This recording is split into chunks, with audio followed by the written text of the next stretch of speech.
Bonjour les enfants, alors nous continuons d'étudier l'histoire de Joseph. Joseph actuellement est dans le pays d'Égypte. Il est devenu le premier ministre de Pharaon et nous allons découvrir ce qu'il va se passer maintenant et comment il va retrouver sa famille. C'est assez étonnant, vous allez voir, et c'est pour moi un des passages les plus émouvants de la Bible. Alors, on va vous en lire beaucoup, l'histoire, même à lire, est assez belle, donc on va en lire beaucoup. Si vous avez une Bible, vous pouvez regarder, si vous trouvez ça chez vous, c'est au chapitre 42 du livre de la Genèse. Sophie, lis-nous le début, si tu veux bien. Alors, Jacob, voyant qu'il y avait du blé en Égypte, dit à ses fils. Ah oui, parce qu'il faut que... faut remettre un peu dans le contexte. Je remets dans le contexte. Je vous rappelle que Joseph avait dit au Pharaon qu'il y aurait 7 années de vaches grasses, donc d'abondance, et puis 7 années de disette, c'est-à-dire de famine, et qu'il fallait faire des provisions. Alors, le Pharaon, grâce à Joseph, va faire des provisions extraordinaires de blé partout, puis voilà qu'effectivement la famine arrive. Mais pas qu'en Égypte. Ben non. Donc en Canaan aussi, c'est la famine, et donc c'est l'horreur. Et Joseph est tout seul en Égypte, ses frères, ses 11 frères, tu m'as dit, et son père, Isaac, c'est ça? Non, Jacob est en Canaan, et il commence à mourir de faim parce que c'est la famine. Et voilà, donc ils entendent dire qu'en Égypte, il y a du blé. Il y a des réserves. Pourquoi vous regardez-vous les uns les autres? Il dit, voici, j'apprends qu'il y a du blé en Égypte. Descendez-y pour nous en acheter là, afin que nous vivions et que nous ne mourions pas. 10 frères de Joseph descendirent en Égypte. Je vous rappelle qu'ils étaient 12, pour acheter du blé. Jacob n'envoya point avec eux Benjamin, le frère de Joseph, dans la crainte qu'il ne lui arrive quelque chose. Parce qu'en fait, Joseph et Benjamin, c'était les deux préférés de Jacob, les deux derniers. Donc il envoie les 10 frères et il garde Benjamin. Les fils d'Israël vinrent pour acheter du blé au milieu de tous ceux qui venaient aussi, car la famine était dans le pays de Canaan. Joseph commandait dans le pays. C'est lui qui vendait le blé à tout le peuple du pays. Les frères de Joseph vinrent et se prosternèrent devant lui, la face contre terre. Joseph vit ses frères et les reconnut, mais il feignit d'être un étranger pour eux. Il leur parla durement et leur dit. Oui, parce qu'eux, ils ne le reconnaissent pas. Ils n'ont aucune idée que leur frère ait pu devenir Premier ministre du Pharaon. Donc ils pensent arriver devant le personnage le plus important du pays. Ils l'ont vendu en tant qu'esclave. Bah oui. Ils ne peuvent pensaient pas du tout. ça. Mais Joseph les a reconnus, mais eux ne l'ont pas reconnu. Et donc Joseph, comme il leur en veut un peu quand même, il va s'amuser un peu avec eux. D'où venez-vous? Ils répondirent, du pays de Canaan pour acheter des vivres. Joseph reconnut ses frères, mais eux ne le reconnurent pas. Et Joseph se souvint des songes qu'il avait eus à leur sujet. Et parce qu'il avait fait un rêve, vous vous souvenez, autrefois, où il se rêvait qu'il y avait une gerbe de blé au milieu, avec tous les autres qui se prosternaient devant lui, et les autres avaient trouvé qu'il se prenait vraiment pour quelqu'un d'important. Et donc, il leur dit, « Vous êtes des espions, c'est pour observer les lieux faibles du pays que vous êtes venus. » Alors ils lui répondirent, « Mais non, non, monseigneur, pas du tout, tes serviteurs sont venus pour acheter du blé.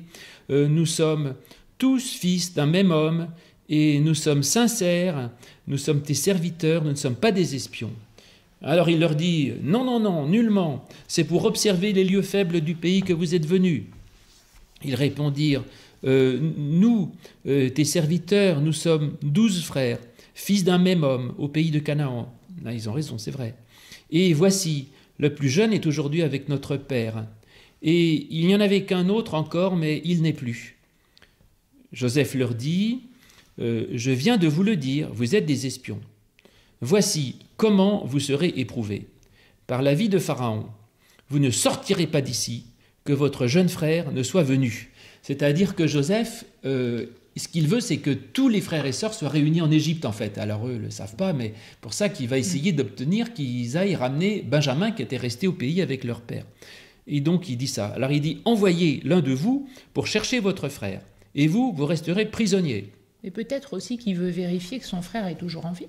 Ah peut-être, bah oui, il n'en sait rien, parce que comme ils ont déjà essayé de tuer Joseph, il se dit, si ça se trouve, ils ont essayé de tuer Benjamin aussi. Il n'en sait rien.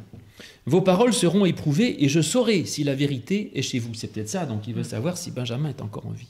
Sinon, par la vie de Pharaon, vous êtes des espions, et il les mit ensemble 3 jours en prison. Le 3e jour, Joseph leur dit, « Faites ceci et vous vivrez. Je crains Dieu. Si vous êtes sincère que l'un de vos frères reste enfermé dans votre prison, et vous partez, emportez du blé pour nourrir votre famille, et amenez-moi votre jeune frère, afin que vos paroles soient éprouvées, et que vous ne mouriez point. » Et ils firent ainsi. Et ils se dirent l'un à l'autre, « Oui, nous avons été coupables envers notre frère, car nous avons vu l'angoisse de son âme quand il nous demandait grâce, et nous ne l'avons pas écouté.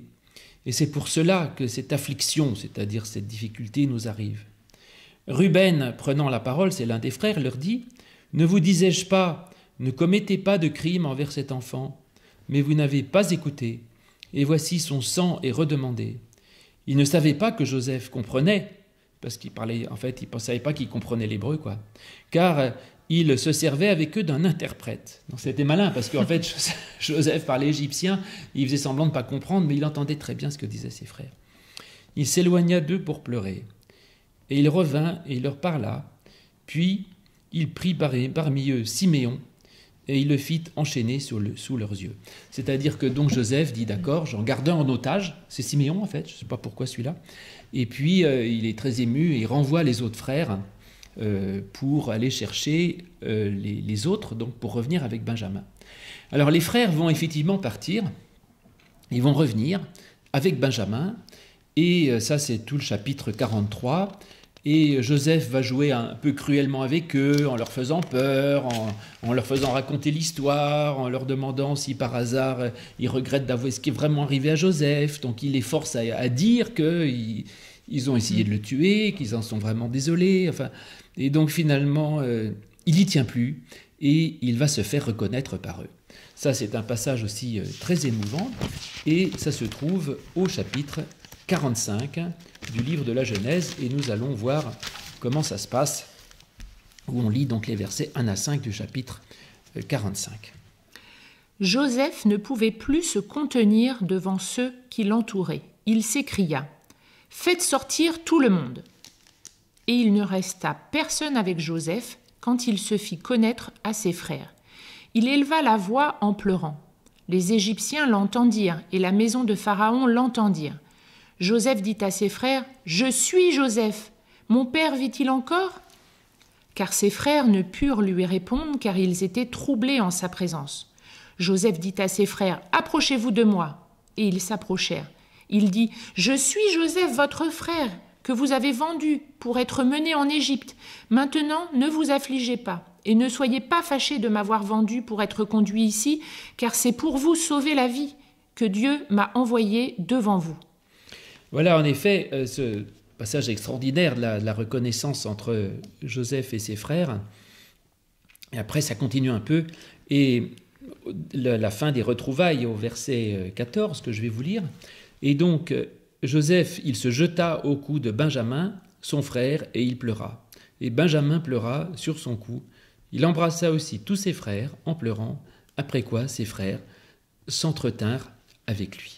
Donc voilà, Joseph qui se fait reconnaître par ses frères, chose, je vous ai dit, très touchant. Pour moi, c'est un des passages les plus émouvants et qui se lit vraiment avec plaisir et bonheur.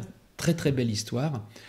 Alors, on avait dit la dernière fois que ça montrait qu'il fallait jamais désespérer, qu'effectivement, la situation la plus terrible ça peut s'arranger, devenir quelque chose de positif. Et puis, il y a cette jalousie terrible entre frères. Ça, c'est quelque chose qui arrive souvent. Et puis qui existe depuis la nuit des temps, du commencement de la Genèse d'ailleurs, avec Caïn et Abel, qu'on retrouve ici avec Joseph et ses frères. Et puis aussi chez les frères et sœurs, nous on a 3 garçons, je ne sais pas comment ça se passe chez vous, mais c'est pas toujours évident, les frères et sœurs se tapent un peu dessus, c'est parfois compliqué. Mais cela dit, même si on se tape un peu dessus quand on est enfant, la solidarité dans une famille, c'est quelque chose de très important. Et c'est vrai que là, c'est ce qui va sauver quand même les 11 frères restants et leur père. Joseph va les sauver. Et puis, mais pour qu'il y ait cette solidarité, il faut quand même avoir une grande force de pardon. Il faut être capable de pardonner. C'est vrai que Joseph, il aurait pu en vouloir à mort à ses frères et dire « Non, mais attendez, essayez de me tuer, maintenant vous pouvez aller crever ». Et en fait, ça prend un peu de temps. Vous avez vu, on a lu certains passages, mais il y a 3 chapitres. Ça prend pas mal de temps quand même pour qu'ils arrivent à se réconcilier. Et pour se réconcilier, il faut vraiment être capable de pardonner. Allez, On passe par-dessus, ils m'ont fait une crasse, mais bon, tant pis, allez. De toute façon, le plus important, c'est quand même de rester unis en famille.